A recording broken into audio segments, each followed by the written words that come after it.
The world was calm that morning. People woke up, went to work, children went to school, and the air was filled with the usual sound of life. On the surface, everything looked normal. But high above Earth, far beyond what human eyes could see, something deadly was moving closer.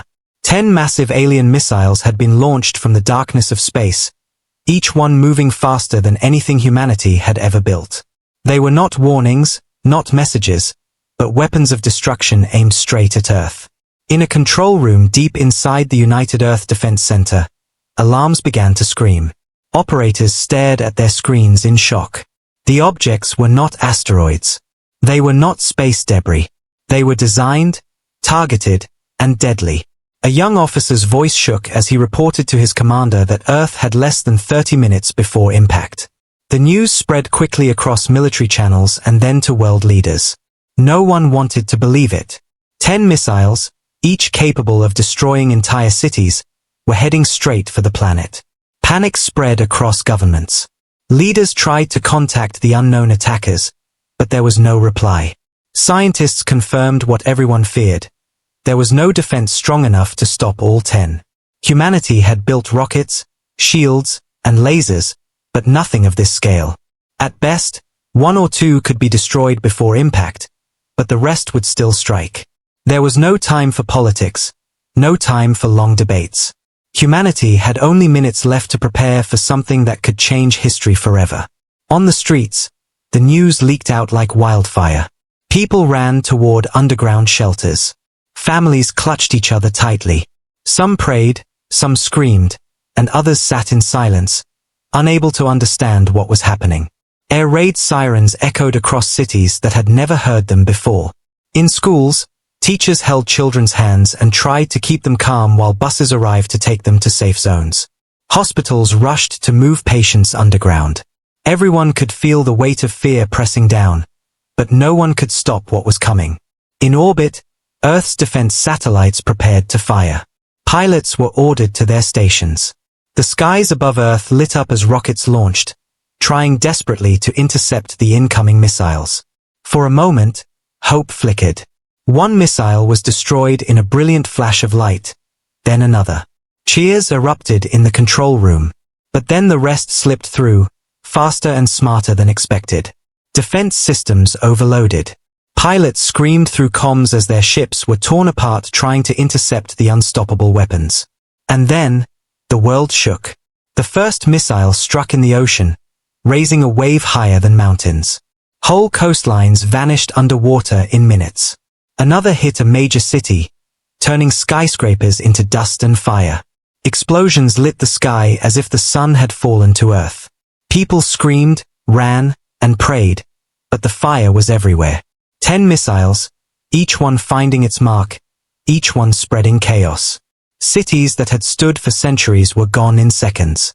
Roads cracked, power lines collapsed, and the planet trembled under the assault. Inside bunkers, survivors held each other as the ground roared above them. Children cried, asking if the world was ending. Parents had no answer. Soldiers stood ready, but their weapons were useless against what had already happened. Humanity was not destroyed, but it was bleeding. Smoke covered the skies, blocking out the sun. Ash fell like black snow. The planet itself seemed to mourn. Yet, even in that moment of horror, something unbroken remained. Firefighters dug through rubble, pulling survivors from ruins. Doctors worked in destroyed hospitals with whatever tools they had left. Soldiers carried children on their backs through streets filled with dust. People who had never spoken before now shared water, food, and hope. The missiles had caused destruction, but they had also done something the attackers never expected. They had united humanity. In the middle of tragedy, people discovered strength they didn't know they had. A boy carried his injured sister for miles to find help. A teacher shielded her students with her own body as buildings fell. Old neighbors who had once fought over small things now held hands, promising to survive together. Humanity was not broken. It was angry, wounded, but still alive. Above Earth, satellites continued to track the skies. Scientists searched for answers. Who had done this? Why? The missiles were too advanced for any known enemy on Earth. The truth began to spread. This was not an accident, not a mistake. The attack had come from the stars. Somewhere out there, an alien empire had looked at Earth and decided to strike first. In the ruins of cities, as people lit fires to stay warm and shared food in silence, a new thought began to grow. The enemy believed 10 missiles would end humanity. They believed Earth would fall to its knees. But as smoke rose into the sky and survivors held on to each other, the opposite was happening. Humanity was changing. The fear was turning into anger. The pain was turning into determination. The day of fire had begun with panic, screams, and destruction. But as night fell and the fires still burned, humanity made an unspoken promise. This was not the end. The attackers had wanted to destroy Earth, but all they had done was awaken something far more dangerous. Humanity had survived the first blow. And now, deep in the hearts of the survivors, a single thought grew stronger and stronger. They would not forgive. They would not forget. And one day, they would strike back. The missiles had come like thunder, and when the last explosion faded, Earth was no longer the same. Whole cities were erased, seas had swallowed coasts, and the skies were heavy with smoke. Where there had once been shining towers, now there were broken skeletons of buildings standing in ash. Roads were torn apart, rivers ran black, and silence covered the land, broken only by the cries of survivors.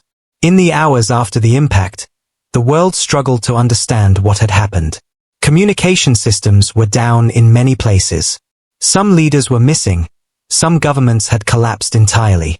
People woke up under the ruins of their homes, confused and terrified. Families searched desperately for loved ones, calling names into the dust-filled air. Everywhere, there was destruction, but everywhere, there was also life fighting to survive. Rescue teams worked without rest. Soldiers, firefighters, and even ordinary citizens pulled stones and metal with their bare hands to free trapped survivors. A mother screamed in joy as her son was pulled out alive from a collapsed school. A group of strangers formed a human chain to rescue people from a burning bus.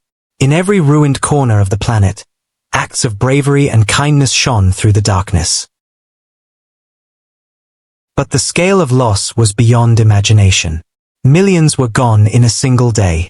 Whole towns had disappeared, swept away by the ocean or crushed under falling buildings. Hospitals overflowed with the injured, while doctors worked with broken tools and fading power supplies. Medicines ran short. Water became scarce. Children cried not just from fear, but from hunger. And yet, even in this sea of suffering, there was a spark that refused to die. The people who survived did not sit in despair for long. They gathered together, building fires in the streets, cooking food for anyone who was hungry. Farmers brought whatever they had left from the ground. Mechanics repaired broken trucks to deliver supplies. Old men told stories to calm frightened children. Humanity was showing the one thing no weapon could destroy: the will to keep living. News slowly spread through what communication remained. The world learned that the missiles had not come from Earth itself. This was not war between nations. It was not one government against another. No, the attackers had come from beyond the stars. For many, this truth was even more terrifying than the destruction. Humanity had always looked to the stars with wonder, dreaming of contact with other life. Now those dreams had turned into nightmares. But as the truth spread, something else happened. Instead of breaking apart, people began to come together. Nations that had once been rivals now opened their borders to help each other. Supplies moved across oceans, guided by trust instead of fear. Scientists from different countries shared data without hesitation. Leaders gave speeches not about blame, but about survival and unity. The missiles had destroyed buildings, but they had built something new, a sense that Earth was now one people. In the ashes of cities, this unity was clear. A Russian pilot flew food to survivors in Japan. An American medic treated wounded in Africa. A Chinese engineer repaired water systems in Europe. Flags no longer mattered. Languages no longer divided. For the first time, the people of Earth looked at each other not as strangers, but as family. Yet anger was also rising. Survivors asked questions in hushed voices. Who were these aliens? Why did they attack? And most importantly, would they come again? Fear of a second strike haunted everyone. People scanned the skies at night, wondering if more missiles were already on their way. Children pointed at stars, asking if the monsters lived there. The thought that humanity was not alone, and that its first contact had been an attempt to wipe them out, filled every heart with a mix of dread and fury. Scientists and military commanders worked around the clock. Pieces of debris from the destroyed missiles were collected and studied. Satellites tried to track the origin of the attack. Every scrap of data was precious. Slowly, patterns began to emerge. A distant star system seemed to match the launch point. Somewhere far away, a civilization had decided that Earth should be destroyed before it could rise. That knowledge spread like fire, and it lit up a deep and dangerous determination inside humanity. Survivors spoke of revenge in whispers. Soldiers spoke of preparing for a future war. Leaders, even in their sorrow, began to think not just of rebuilding, but of striking back. The attackers had believed humanity would crumble. Instead, they had created something far more powerful: unity, anger, and purpose. In a shelter deep underground, a young girl looked at her father and asked if the Earth was finished. The father shook his head and told her something simple: "No, we are still here." Those words were repeated again and again, in different languages, by different mouths, across the ruined world. We are still here. As days turned into weeks, the smoke slowly began to clear from the skies. The sun returned, shining weakly through the clouds of dust. Life began again. Farmers planted crops in the soil, even though it was scorched. Fishermen repaired boats, even though the seas were rough. Children played in the ruins, chasing each other with laughter, reminding the adults that life always found a way. But beneath this slow recovery, the memory of that day, the day of fire, never faded. Every crater, every ruined building, every scar on the land reminded people of what had been done to them. And with every reminder, their promise grew stronger. They would not let it happen again. The missiles had come to break Earth. Instead, they had forged it into something new. A world wounded but unbroken. A people scarred but united. Humanity had survived the unthinkable, and in its survival, it had begun to transform. The attackers had started a war they did not understand. And soon, the galaxy would learn what it meant to strike at Earth. The world had begun to rise again from the ashes. People were rebuilding, caring for the wounded, and burying the dead. But there was one question that no one could ignore. Who had attacked Earth? 10 missiles had not appeared from nowhere. Somewhere in the vast universe, someone had made the decision to wipe out humanity. That answer was as important as food and water, because until humanity knew, the fear of another attack would never leave them. In underground labs, scientists worked day and night, studying fragments of the destroyed missiles that had been recovered from oceans and craters. Each piece was carefully examined, and what they found shook them. The material was not from Earth. The alloys were far too advanced, stronger and lighter than anything humanity had ever created.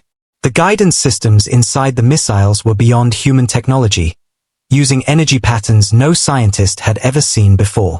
There was no doubt anymore. This attack was not human, it was alien. At first, many could not believe it. The idea that humanity was not alone had always been a dream, a theory, something for books and movies. But now it was no longer fantasy. It was real, and it was deadly. Humanity's first true contact with life beyond Earth had come in the form of destruction. For some, this was terrifying beyond words. If one alien empire could send weapons across the stars, how powerful must they be? And if they could do it once, what would stop them from doing it again? Despite the fear, research continued. Military satellites that had survived the attack were redirected to search the skies. Pieces of data left in the atmosphere during the missile launches were analyzed. Slowly, a picture began to form. The missiles had not been launched randomly.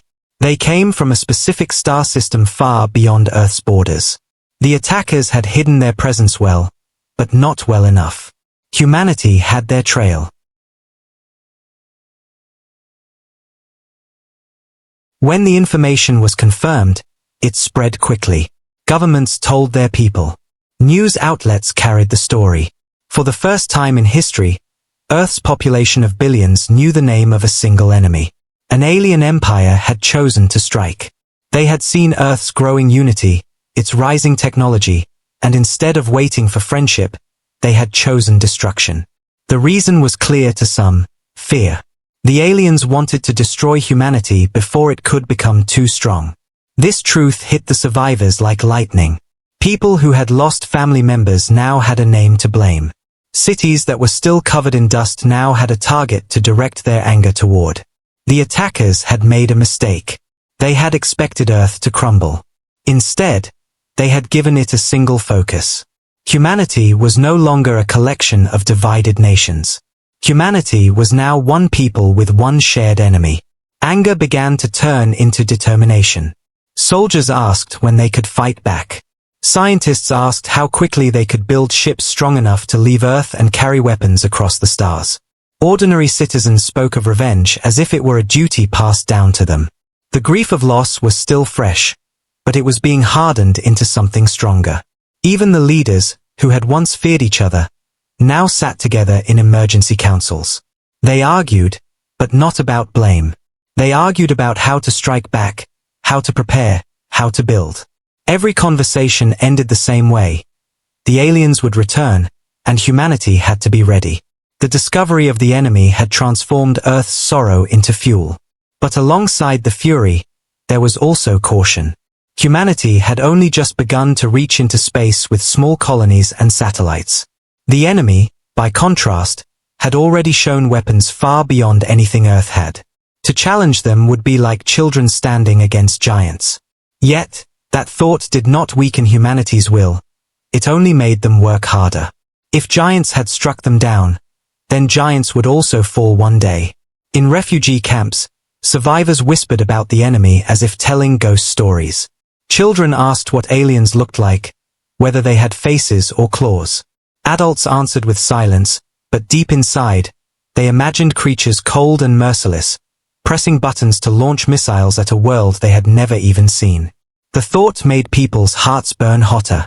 For humanity, the discovery was more than just knowledge. It was a turning point. The fear of the unknown had turned into anger at a known enemy. The dream of space travel was no longer about curiosity or exploration. It was about survival, revenge, and proving that Earth would not be broken. In the ashes of destroyed cities, graffiti appeared on broken walls. Some wrote simple words: "We will rise." Others drew rockets and stars, symbols of hope mixed with fury. Survivors began to train themselves, even when there were no weapons to hold. Communities held meetings, planning not only how to live, but how to fight when the time came. The thought of the enemy was like fire. It spread everywhere, and it refused to go out. In the halls of the United Earth Council, the discovery of the enemy was sealed into history. They had a star system, a direction, and a target. Humanity was no longer blind. The unknown had a name, and names could be defeated. The Day of Fire had been terrible, but the days after gave humanity something stronger than fear. They gave it purpose. The attackers had shown themselves, and in doing so, they had awakened something they had never expected. Humanity was not running, not surrendering. It was preparing. In every ruined home, in every crowded shelter, in every broken city, the same words were spoken again and again. We know who they are now. And one day, they will know who we are. The fires from the attack still burned in some places when the leaders of Earth gathered together. They met not in grand halls or shining capitals, for those places were gone. Instead, they came together in an underground base built during old wars, a place meant for survival. The walls were bare, the air heavy, and the atmosphere filled with grief. Yet inside that dark chamber, something important was about to happen. Presidents, prime ministers, generals, scientists, and commanders from every corner of Earth sat at a single round table. Many had lost their families. Some had lost their nations. All carried the weight of millions who looked to them for answers. For hours, they said nothing. The silence of the room was broken only by the faint hum of the machines around them.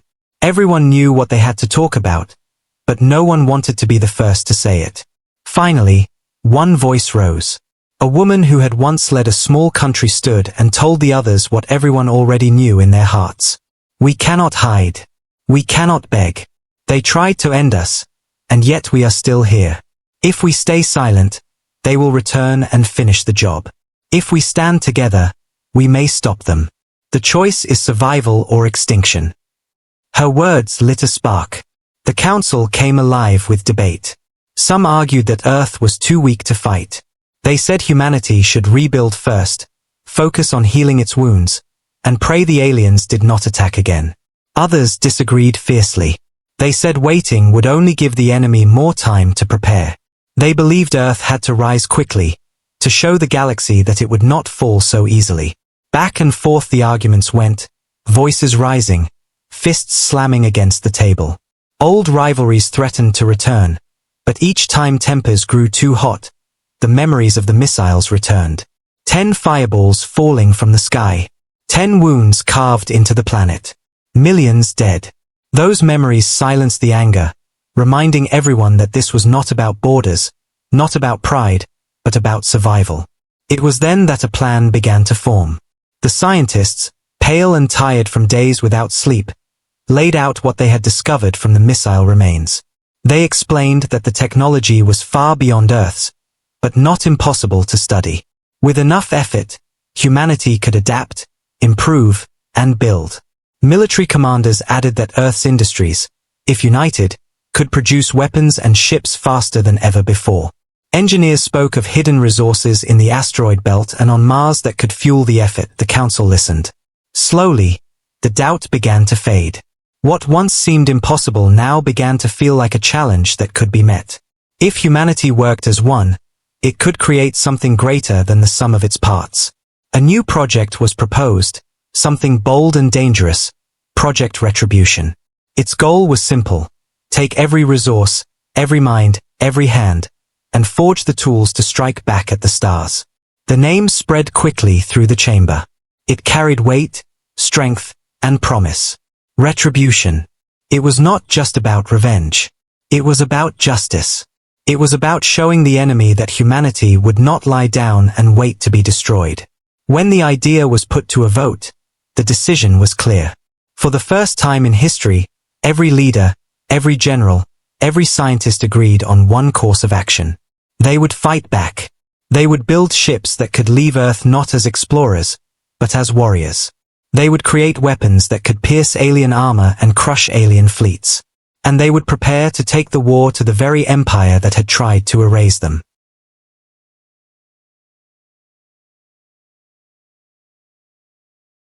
The council's decision spread across Earth like a signal fire. In refugee camps, people who had lost everything felt a surge of hope. In factories, workers labored harder, knowing their efforts were part of something greater. In schools, children drew rockets and stars on scraps of paper, dreaming of the day Earth's fleet would rise.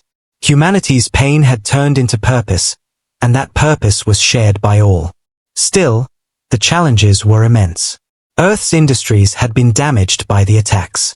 Many resources were gone, but the Council made a promise that these obstacles would not stop them. Nations shared what they had left. Old secrets were revealed. Technology once hidden in private labs was placed in the hands of the project. Rival countries sent their best scientists to sit side by side, working together on designs.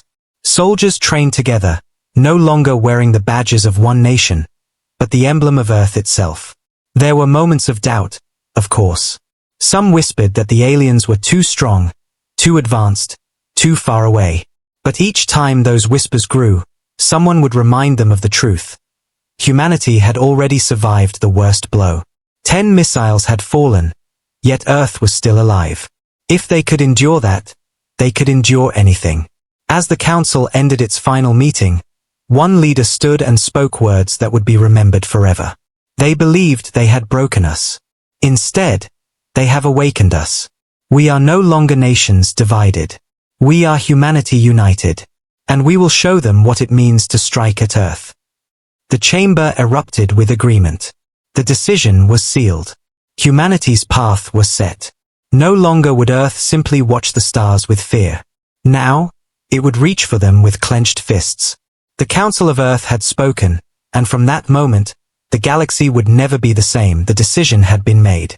Humanity would not wait for another attack. Humanity would rise.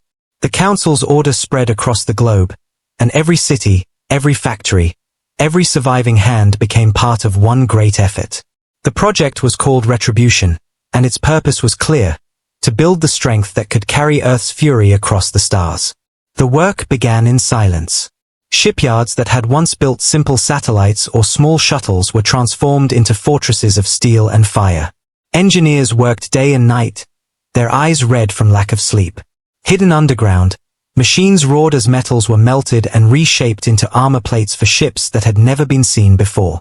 In the asteroid belt, mining colonies expanded, pulling iron, titanium, and rare elements from the rocks of space. Mars became a construction ground, its red soil shaking as enormous factories were built to assemble weapons. Every country gave what it could. Russian rockets carried supplies into orbit. American engineers designed engines that could burn hotter and faster than ever before. Chinese scientists studied the alien missile fragments and turned their secrets into new weapons. Indian programmers built navigation systems that could guide ships through the darkness of space. African inventors created energy grids strong enough to power massive war machines. European labs worked on artificial intelligence to coordinate fleets. Pieces from every land came together like parts of a puzzle. Until the picture was clear, humanity united. The work was dangerous. Resources were limited. Many of the workers were refugees, people who had lost their homes and families, yet they gave their strength to the project. Men and women who once farmed fields now carried tools into factories. Students who once studied books now studied blueprints. Soldiers trained not only with rifles but with starship controls, preparing to fight battles not on Earth, but far beyond it. Stories of sacrifice spread everywhere. A group of miners stayed inside an asteroid for weeks without seeing the sun, working non-stop to extract rare metals. A team of engineers rebuilt a destroyed factory using their bare hands, refusing to stop even when food was short. Doctors who had once healed the wounded now worked in labs, helping design medicine for soldiers who would fight in space. Humanity's wounds were still open, but they worked through the pain because every hand was needed. Children grew up in the shadow of the project. They watched rockets take off, carrying pieces of humanity's revenge into orbit. They played in ruins, pretending to be pilots of great ships. For them, the world had changed forever. The sky was no longer just the sky. It was a battlefield waiting to come. Slowly, the first ships of the new fleet began to take shape. They were not like the fragile craft humanity had built before. These were giants, armored with metals that could withstand plasma fire, armed with weapons that could tear apart alien shields. Railguns the size of buildings were mounted on their sides. Plasma lances, drawn from the secrets of the enemy missiles, glowed with deadly energy. Missiles designed on Earth but improved with alien technology were stored in their bays, ready to fly. When the first of these ships was completed, the workers stood in silence, staring at it with pride. It was not just metal and wires. It was a promise, a symbol that Earth would never again kneel. Its name was painted in bold letters, Vengeance. And it was only the first. More followed. Ships were built above Mars, above the Moon, in hidden orbital yards where no enemy could see. Each one carried the name of what humanity had become: justice, wrath, defiance, unity. They were more than warships. They were monuments of survival. Training was just as important as building. Pilots who had once flown jets now learned to command massive starships. Soldiers who had fought on land now practiced zero-gravity combat. Entire academies were created in space stations where young men and women learned how to fight in the void. The human spirit, once only tested on Earth, was now being sharpened for the stars. But beyond the steel and fire, there was something greater being forged: unity. People who had once spoken different languages now worked side by side. They learned to understand each other, to share not only tools but dreams. Old rivalries disappeared, replaced by a single vision: defend Earth, avenge the fallen, and show the galaxy that humanity could not be destroyed. The enemy believed that 10 missiles would be enough to break Earth. Instead, those missiles had become fuel. Every scar, every grave, every ruined city gave humanity more reason to fight. They were not building ships out of steel alone. They were building them out of memory, anger, and love for the ones they had lost. Years passed in this great effort. Humanity lived with hunger, with shortages, with loss. Yet no one complained. Each sacrifice was a step toward something greater. Each day brought them closer to the moment when the fleet would be ready. At last, in orbit above Earth, the fleet stood waiting. Dozens of ships, shining with power, their weapons glowing faintly in the dark. For the first time in history, humanity had an army that could travel to the stars. People all across Earth looked up at the night sky and saw their creations moving above them like guardians. Pride filled their hearts, mixed with sorrow for what had been lost. The enemy had not returned yet.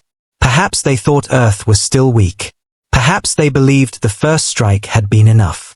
But if they looked again, if they dared to come back, they would find something very different.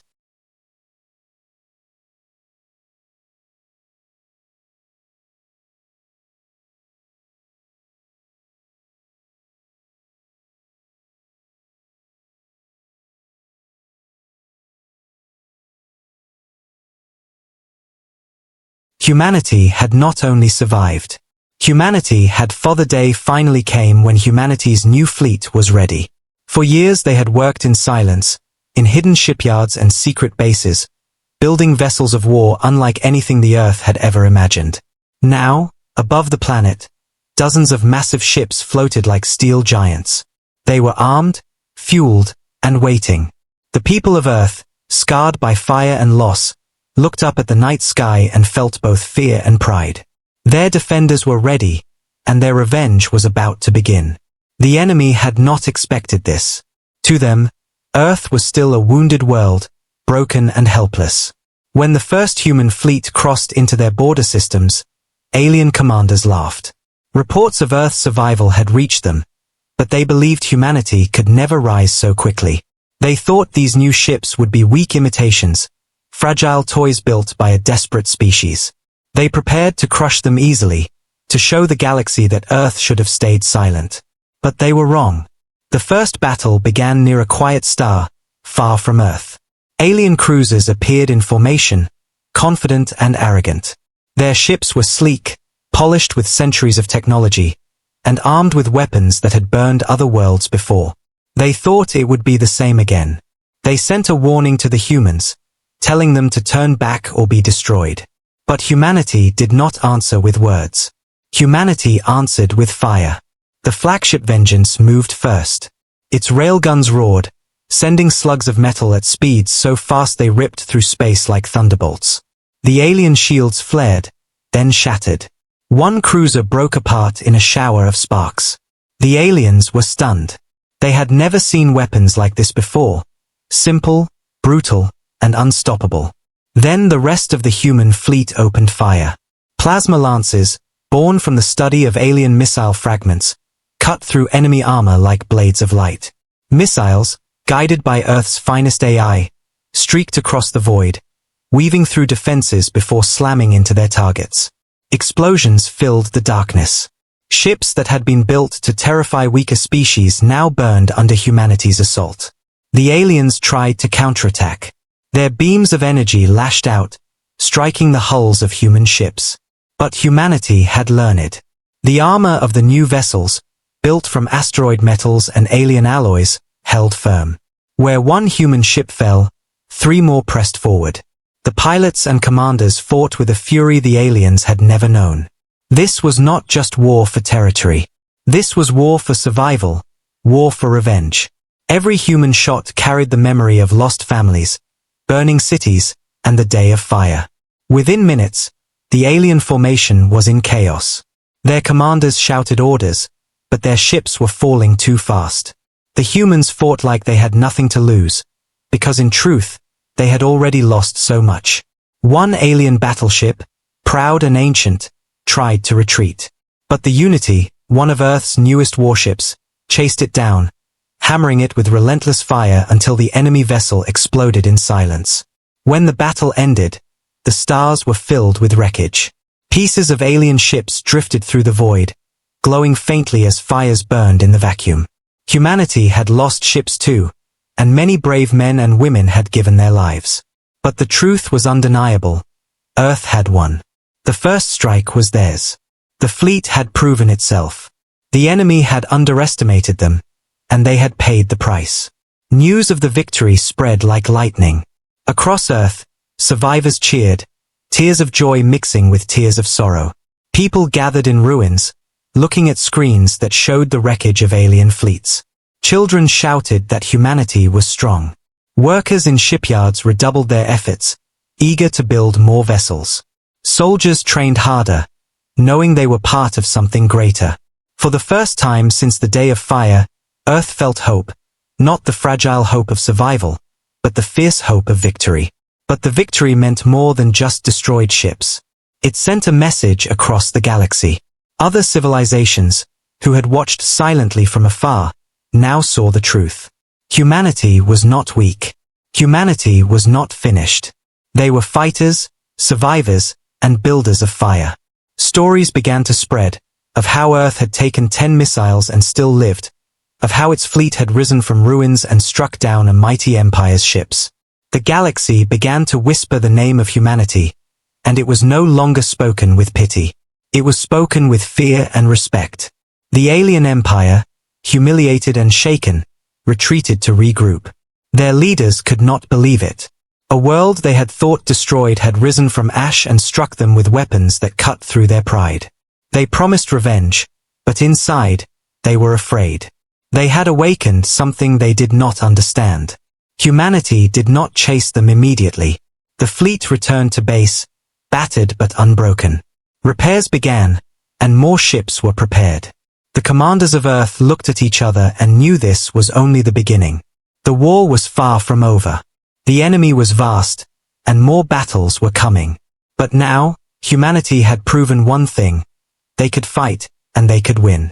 In the silence of space, among the wreckage of alien ships, the words of Earth's survivors echoed like a promise. You thought we would fall. But we rise. And we will never stop rising. Retribution its revenge. The news of humanity's first victory spread faster than light. It traveled through trading routes, through smugglers, through hidden communication channels that the enemy could not silence. Worlds far away, who had never even heard of Earth before the missiles, now spoke its name with awe.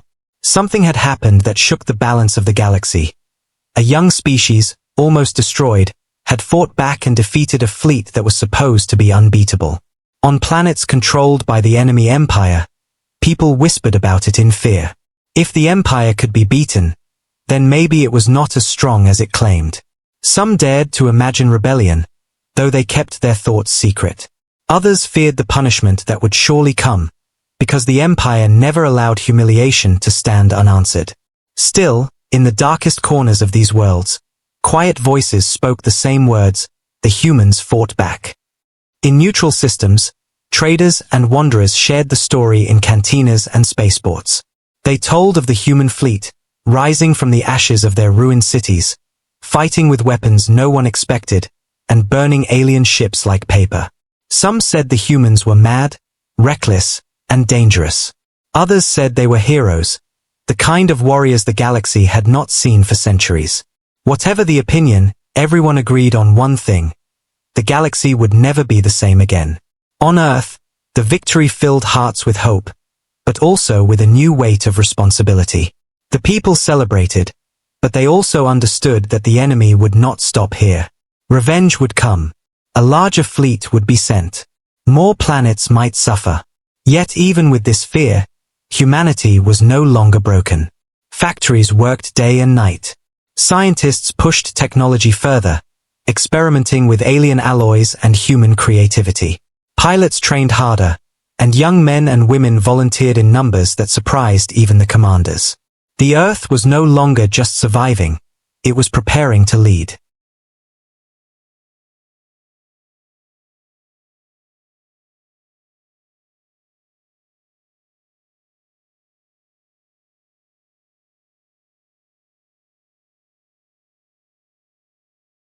The alien empire, meanwhile, trembled in its halls of power.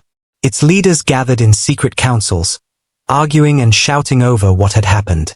Some demanded an immediate crushing strike against Earth, to show the galaxy that no one could defy them. Others were cautious. They feared that a rushed attack might only give humanity another chance to humiliate them. The fact that they even argued about a small, wounded species was shocking to their own people. Pride had always been their weapon, and now that pride was cracking. For centuries, the Empire had ruled with fear. They had destroyed entire civilizations with ease, silenced rebellions before they began, and built their power on the belief that they could not be challenged. But now, a new question spread among their subjects. If humans can resist, why can't we? The thought was dangerous, and it spread like fire. In distant star systems, leaders of other species watched the situation carefully. Some were weak and afraid, hoping the Empire would crush humanity quickly, so order would return. But others felt a secret thrill. They saw in humanity a spark of hope, something they themselves had lost long ago. If Earth could fight, maybe the galaxy could change. Maybe the Empire was not eternal after all. Back on Earth, the commanders understood what their victory meant. It was not just about battles or fleets. It was about symbols. The first strike had shown the galaxy that humans were not victims anymore. Every action now would echo beyond their borders. They were not just fighting for their own survival. They were fighting for the idea that no empire, no matter how old or powerful, could destroy the human spirit. The soldiers of Earth carried this belief with them. When they looked at the wreckage of alien ships, they did not just see metal and fire. They saw justice. They saw the memory of their fallen families honored. And they knew that their fight was being watched by countless eyes across the stars. The Empire responded by tightening control on its own people. More patrols. More surveillance. More punishments for even the smallest disobedience. But the harder they pushed, the more cracks appeared. The people under their rule no longer saw them as invincible. They saw them as desperate, afraid of a species that had nearly been wiped out. And that fear, once revealed, could not be hidden again. The galaxy shuddered. It was like a tremor running through every world, every port, every shadowy corner where whispers lived. The balance of power was shifting. For the first time in generations, there was uncertainty. No one knew what would happen next, but everyone knew change was coming. On the alien homeworld, the High Council finally reached its decision. They would prepare a massive strike, larger than anything humanity had ever seen. They would gather fleets from across their empire, crush Earth completely, and make it an example to all. Their pride demanded it. Their fear demanded it. But deep inside, even as they planned their revenge, they wondered if it would work. Could they really destroy a species that had already survived the unthinkable? And in the quiet moments on Earth, far from the war rooms and training grounds, ordinary people looked up at the stars. They no longer saw only threats in the darkness. They saw opportunity. They saw the chance to shape history. Farmers, workers, teachers, children, all of them felt it. Humanity was not just defending itself. It was standing for something larger than Earth. Something that the whole galaxy would feel. The day of fire had once nearly ended them. But now, the fire was theirs. And it was spreading. The silence before the storm was heavy. Across Earth, every city, every base, every space station waited for the next move of the alien empire. Everyone knew it was coming. The empire would never accept humiliation, never forgive defeat. Their pride was older than their throne, and their anger was deeper than any ocean. Humanity had wounded them, and now the galaxy waited to see if Earth could survive the response. But this time, humanity was not waiting helplessly. Factories ran day and night, building ships faster than anyone believed possible. Engineers worked without rest, fusing alien alloys with human designs to create weapons no one had ever seen before. Pilots trained with steel in their nerves, ready to fly until their last breath. Soldiers, scientists, and ordinary workers became one force. Humanity was not a collection of nations anymore. It was a single hand, clenched into a fist. The Empire's fleet arrived like a shadow swallowing the stars. Thousands of ships, each one bristling with weapons, formed a wall of firepower across the void. Their commanders were certain this was enough. No young race could stand against such power. They believed Earth would be erased in hours, its ashes serving as a warning to the rest of the galaxy. But they had not understood what humanity had become. The first strike came from the humans. Instead of waiting, Earth's fleet launched forward with precision. They didn't fight like the Empire expected. They didn't line up in neat rows or rely on overwhelming numbers. They fought like hunters, striking fast, disappearing, then striking again. New weapons lit the dark of space, plasma cannons that tore through shields, missiles that split into dozens of smaller warheads, and ships equipped with cloaking technology stolen from the Empire itself. The Empire's ships began to fall, one by one, then by hundreds. Their commanders shouted in disbelief as their formations broke apart. They had always been the predators, but now they were prey. Every explosion of a burning alien warship was a message. Humanity was not afraid anymore. On Earth, people watched the battle through massive screens. They saw their sons, daughters, and neighbors fighting in the blackness of space. Every victory filled them with pride, every loss with sorrow, but no one looked away. For the first time, the people of Earth were not victims of war. They were witnesses to their own retribution.